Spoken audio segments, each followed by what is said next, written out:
Happy Thursday, kiddos. It's Thursday, but it's actually Friday. We are not going to do any class on Friday this week.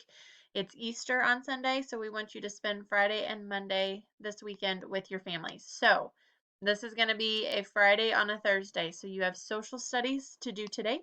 I hope that you read your George Washington story last Friday because you're going to be using it today. If you didn't get it read, that's okay. Go back and read it today.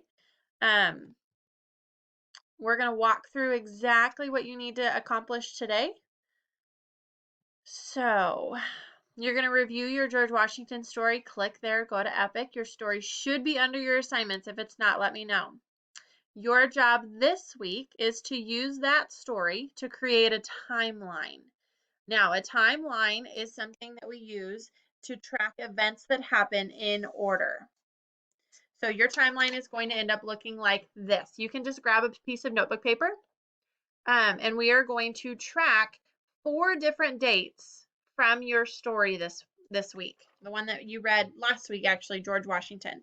So we're going to have the 1760s. Your story talked about something that happened. 1775, 1776, and 1783. So you're going to put those dates on your timeline. Now, what I want you to do on this paper is to write just a little short sentence about what happened. So go back in your story, see if you can find that date and find out what happened.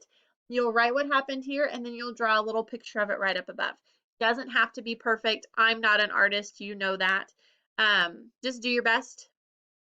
And that's your assignment for this week. So if you need help, let me know. If you are struggling with the picture part of it, don't stress about the picture part. I am worried that you understand the events and when they happened. That's my main goal for today. Don't forget to do your morning ticket, which is right here. We'd love to hear how you're doing. Click here. You already did that because you're listening to your morning message, so I know you clicked there. And then Friday Fun Day is actually Thursday Fun Day this week from 9:30 to 10:30. So if you are interested in joining us, we have a fun activity planned for all of you 5th graders. So show up, join us for the fun activity. And that's all we have. It's kind of like a Friday. Hopefully we'll see you at Fun Friday. Bye, guys.